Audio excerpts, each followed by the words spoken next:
بيبدأ فيلمنا ببنت بتصحى من النوم وتلاقي ورق ملاحظات متعلق في كل حتة في أوضتها بيفكرها إنها عندها فقدان في الذاكرة بسبب حادث. بتعرف إن اسمها يانو وإنها في تانية ثانوي وإن باقي المعلومات اللي محتاجاها كل يوم موجودة في مذكراتها واللابتوب بتاعها. بتفتح اللابتوب وبتعرف إن يوم 8 يناير 2025 حصل لها حادثة بالعربية، ومن وقتها بقت بتفقد ذاكرتها كل ما تنام، يعني بتنسى كل اللي حصل خلال يومها، وآخر حاجة بتفضل فاكراها هي حياتها قبل الحادثة. الحالة دي اسمها فقدان الذاكرة التقدمي، ومحدش عارف عنها غير مامتها وباباها وصاحبتها المقربة وهيئة التدريس في المدرسة. علشان كده بقت من يوم الحادث بتكتب مذكراتها اليومية، بتجهز للمدرسة وبتاخد المذكرات معاها علشان ما تنساش حاجة. أول ما بتركب الباص بتسمع 2 من زمايلها بيتكلموا عنها وإن واحد منهم معجب بيها وهي مطنشة، وبتقف قريب من جاي اللي واضح إنه معجب بيها وبيبص لها من غير ما يتكلم. لكن فجأة باص المدرسة بيقف مرة واحدة لما يتفاجئ إن في ولاد قدامه بيلعبوا بالسكوتر، وبعد ما السواق كان هيخبط الولاد قدامه يانو كانت هتقع على الارض،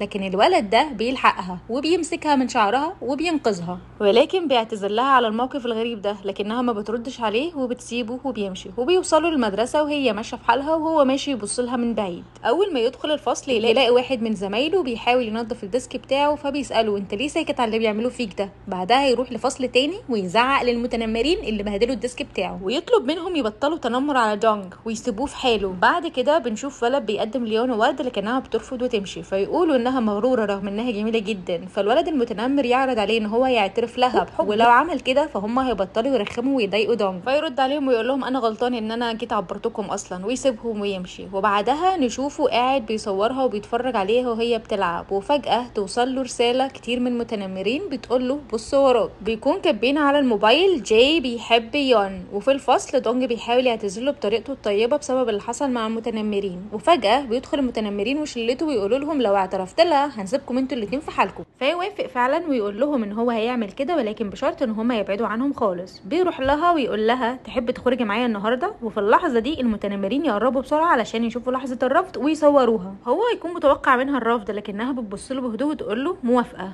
يتصدم ويسالها موافقه، فتأكد له انها موافقة فعلا ومش زي كل مرة بتقول لا، وتحدد له ميعاد بعد المدرسة. الكل بيتصدم من الموافقة السهلة دي ومحدش بيكون مبسوط غير دون. جاي نفسه كان واقف مذهول ومش فاهم ازاي وافق بالسهولة دي، ما كانش متوقع. حبيبي انت اي حد يتمناك. بعد المدرسة الكل بيخرج وهو بيفضل قاعد مكانه، وفجأة بيلاقيها جاياله الفصل بتطلب منه تليفونه وتكتب رقمها، وكمان تكتب في الملاحظات انه حبيبها اسمه جاي وقليل الكلام. بيستغرب وبيقول لها حبيبك، بيقول انت قلتي ايه؟ فترد تقول له اه مش انت طلبت نخرج سوا في ميعاد غرامي. فيحاول يوضح ان الحقيقه ان زمايله كانوا بيضايقوه ووعدوه ان هم هيبطلوا لو طلب منها يخرجوا سوا، لكنها ترد بهدوء انها مش مهتمه بالسبب، وتساله لو مش عايز يخرج معاها فعادي. يسالها انت معجبه بيا؟ فترد تقول له لا. يسالها طيب ليه وافقتي؟ فتقول له انها عايزه تجرب حاجه جديده. فيوافق، لكنها بتحط شروط. اولا التواصل بينهم يكون محدود، ثانيا ما يتكلموش في المدرسه، وثالثا ما يسمحوش لنفسهم يحبوا بعض بجد. بيستغرب جدا من الشروط اللي هي حطتها، لكنها بتقطع كلامه وبتقول له تعالى ورايا. بتبدا تساله اسئله زي بيحب ايه وبيكره ايه، وبتكتب كل المعلومات وهو مش فاهم هي بتعمل ايه. بتتصور معاه وبتكمل اسئلتها، وتعرف بعد كده انه عنده حساسيه من الخوخ، ما بيسمعش اغاني وما بيحبش الالعاب وما بياكلش نودلز. بيركبوا الباص وبتطلب منه يقعد جنبها، فيتكسف لكنه بيوافق. يقول لها ان في اغنيه واحده بس بيحب يسمعها ويوريها لها على الموبايل. وتساله لو بيحب الرياضه، فيقول لها انه ما بيلعبش اي رياضه. فتستغرب لانه جسمه رياضي، فيرد انها بتسبب العرق. فتضحك وتساله لو هو عنده وسواس نظافه ولا حاجه، فيرد ان هو يعني لا ما عنديش.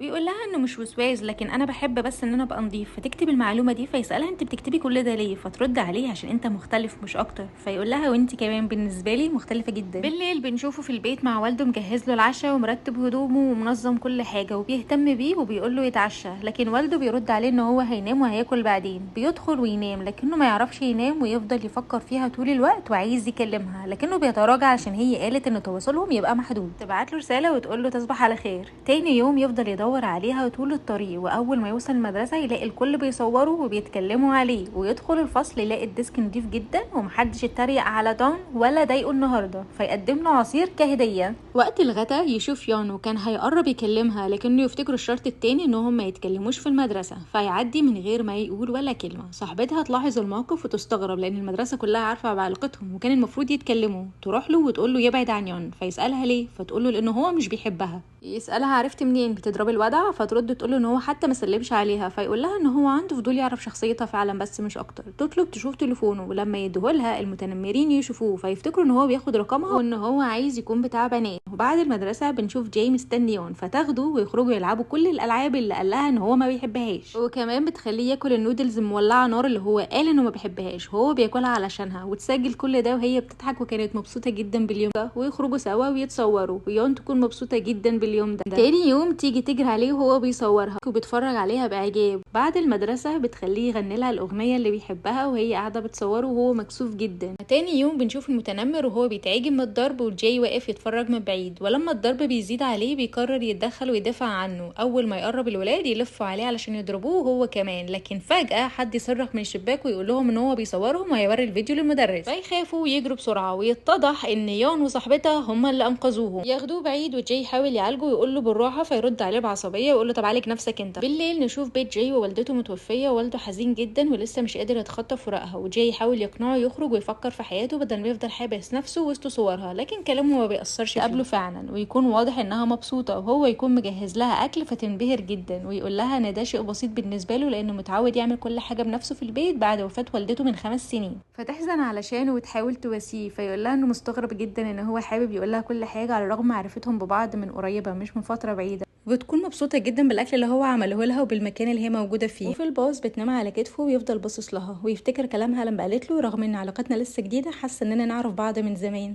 تصحى فجأة وهي مرعوبة وتقول له انت مين، فيتخض جدا منها وتبعد عنه وتجري وهو مش فاهم حاجة. يجري وراها ويمسكها فتخاف اكتر وتقول له انا فين، يقول لها كان عندنا ميعاد غرامي النهارده مش فاكره. فتنهار وتقول له انها مش فاكره اي حاجه وتسيبه وتجري وتركب الباص. يحاول يجري ورا الباص لكنه بيتعب جدا وما بيقدرش ياخد نفسه. وفي نفس الوقت هي بتتصل بصاحبتها وتقول لها انها صحيت لقت نفسها في الباص ومش فاكره حاجه خالص، وهو يتفاجئ لما يلاقي صاحبتها بتتصل بيه.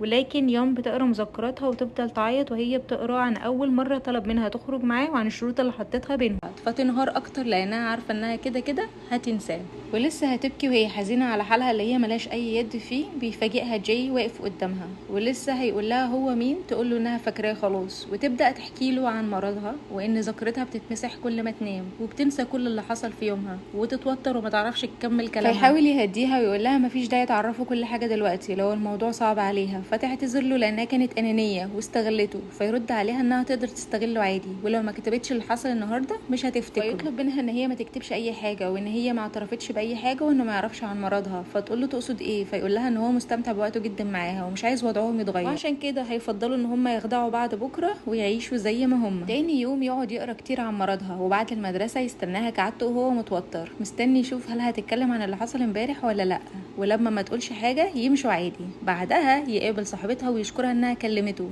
فتقول له انه ما ينفعش حد يعرف مرضها لانها مهما حصل مش هتفتكر وممكن الناس تستغلها. يوافقها ويقول لها ان الناس مش كويسه، فترد عليه وتقول له بس انت كويس، ويقول لها ان هو عايز كل حاجه في يومها تبقى حلوه وعايز بس مذكراتها تتملي بالذكريات الحلوه والجميله. يعرفها ان هو طلب منها ما تكتبش اللي حصل، فيوضح ان هو خايف تتجنبه وتبعد عنه، فتقول له انها هتثق فيه لكن لو ده حصل تاني يتحمل المسؤوليه وما يتخلاش عنها. بالليل يقول لوالده انه بقى عنده حبيبه، فيفرح جدا لانه خرج من اكتئابه ويزود له مصروفه. تاني يوم بيلاقي صاحبتها واقفه معاها لازقه فيها، وكمان المتنمر ينط في النص ويسالها تحبي تروحي فين، تدور في تليفونها عشان تفتكر المكان. فيجي المتنمر يحط ايده عليهم كده يعني بيصاحبهم، فجاي يقول له يبعد ايديه بعصبيه ويقول له ما يلمسهاش تاني، وتقرر انها عايزه تشوف البطاريق. فيركبوا العجله ويخرجوا سوا، والمتنمر شكله بدا يقع في حب صاحبتها ويفضل باصص لها طول الوقت، وشكلنا هنشوف قصه حب تانية. يروحوا يتفرجوا على الاسماك ويكونوا مبسوطين جدا، لكن يلاقوا البطريق في اجازه لانها مرهقه، فتتمنى لو كانت بطريق وتزعل جدا، فياخدها للبحر وتستمتع جدا بالمكان ويلعبوا سوا ويشوفوها وهي مستمتعة. ولما تلاحظ طريقة ربطه للشوز بتسأله انت ازاي بتعملها كده، فيربطها لها هي كمان، ويقول لها ان هو هيربطها لها كل يوم. فتقول له ان المكان جميل جدا وعايزة تيجي هنا تاني، لكنها حزينة قوي ان اليوم هيخلص، وتوصف له قد ايه هي سعيدة النهاردة. فيقول لها ان انا بكرة كل يوم هخليكي سعيدة. فتبص له وتستغرب الكلام وتهزر وتقول له ايه الكلام الافلام ده. واول لما تروح اليوم تكتب كل اللي حصل. وتاني يوم بيجي هو والمتنمر وهم لابسين زي البطريق زي كده علشان يتصوروا معاهم، ويعوضها انها ما شافتهمش امبارح وتفضل تجري وراهم وهي فرحانه جدا، والتاني برضه بيحاول يعاكس صاحبته، وفي الاخر يتصوروا صوره جماعيه. وكالعاده بتكتب مذكراتها وتتمنى تفتكر اليوم ده تاني، وتحزن برضه انها هتنساه. بعدها تاني يوم ياخدها جاي لاستوديو والده ويكون المتنمر السابق هناك، ونكتشف ان اسمه كيم، ويحاول يلفت انتباه صاحبتها لكنها منفضله على الاخر. يدخل والد جاي ويقدم لهم عصير، فتلاحظ يون صوره معلقه وتكتشف ان هو كان مصور مشهور جدا وانها من اشد معجبينه، وتفرح جدا وتطلب من كيم يقول له انها معجبه بيه، وتساله ليه بطل ينشر، فيقول له انه كان السبب ان هو مشغول. وجاي طبعا عارف ان السبب الحقيقي هو حزنه على مراته، وبعد ما يمشوا بيحاول يقنع والده يرجع للشغل تاني ويبدأ يخرج من حزنه، وهو مش هيفضل طول حياته حزين كده، وان اكيد مامته مش هتبقى مبسوطة للحالة اللي هو وصل لها دي.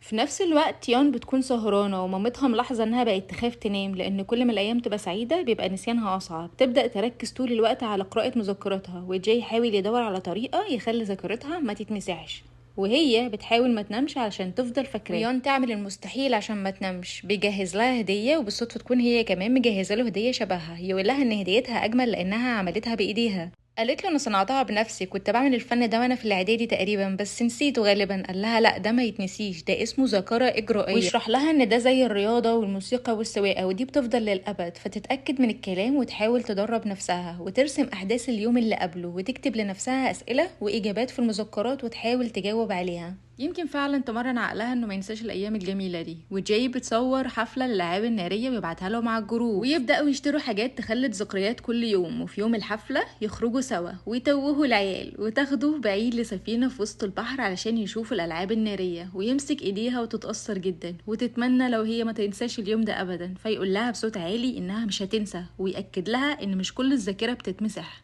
فتعترف له انها خلفت الشرط التالت، فيرد ان هو خلفه من زمان، وبكده يعترفوا بحبهم لبعض. لكن تاني يوم تصحى كالمعتاد تفكر نفسها من الملاحظات، والغريبة انها مش فاكرة جاي خالص. تقابل صاحبتها وما تتكلمش عنه، ومكانه في الفصل يكون فاضي، ولما تتكلم عن مكان الاسماك تقول ان هم راحوا هم التلاتة، وكأن جاي مش مكتوب في مذكراتها اصلا. ومع ذلك تفضل لابسه الميداليه اللي اداها، ونشوفها وهي بتسمع اغنيته المفضله اللي كان قالها لها عليها قبل كده، وكمان بتربط الشوز بتاعتها بالطريقه اللي علمها لها. بعدها تخرج تقابل صاحبتها ويتكلموا عن الكليه اللي هيدخلوها، فتقنعها تدخل كليه فنون جميله، وتقول لها انها توريها الرسومات اللي رسمتها في الفتره الاخيره. ولما بتوريها الرسمه اللي رسمتها لجاي تسالها تعرفي ده مين، تقول لها انها مش عارفه رسمته ليه اصلا. هنا يبان الحزن جدا على صاحبتها، وبترجع للوقت وبتفتكر ان جاي قال لها قبل كده ان هو من وقت ولادته عنده ضعف في عضلة القلب، وان حالته في الفترة الاخيرة ساءت جدا، وطلب منها لو حصل له اي حاجة تحذف كل ذكرياته من عندها. ونرجع نشوف يون واقفة عند بوابة المدرسة زي كل يوم بتستناه، لكنه ما بيجيش، فتفضل تتصل عليه وتلاقي تليفونه مقفول، فتتمشى لوحدها وهي قلقانة جدا عليه. وفجأة صاحبتها تتصل بيها وتبلغها بخبر وفاته. الخبر بيكون صادم وقاسي جدا عليهم، ويحضروا العزا وهم منهارين. وبعد ما تنام صاحبتها تيجي وتبدأ تنفذ وصيته وتعدل كل ذكرياتها وتحذف كل حاجة كان موجود فيها زي ما طلب قبل ما يموت، وتبدأ تحذف الذكريات واحدة واحدة، وكل اللحظات اللي عاشوها تختفي من حياتها، ولكن بيختفي الحاجات اللي هو بس كان موجود فيها. وبتحذف كل الذكريات سواء من على اللابتوب او من النوت بوك، وبتاخد كل حاجة ممكن تفكرها بيه، وبتغير تليفونها وبتبدل كل حاجة ممكن تفكرها بيه في يوم من الايام. ومبقاش ليهم اي حاجة غير ان هم يقعدوا جنب والده ويبكوا، ووالده اصلا بيحاول يتمالك نفسه قدامه وهو غرقان في حزنه من جواه. في يوم تصحى يون وتنزل تفطر مع اهلها، ويتفاجئوا انها فاكره حاجات من الليله اللي فاتت، فياخدوها بسرعه للدكتور. فتقول لهم ان حالتها اتحسنت جدا، وان اي صورة او احساس بيجي في بالها لازم تمشي وراه. وتقول لصاحبتها انها ما بقتش تنسى كل حاجة، في حاجات بتفضل فاكراها لكنها مش فاكرة اي حاجة حصلت بعد الحادثة، وحاسة انها فاقدة حاجة مهمة جدا، لكنها متفائلة انها اكيد هتفتكر.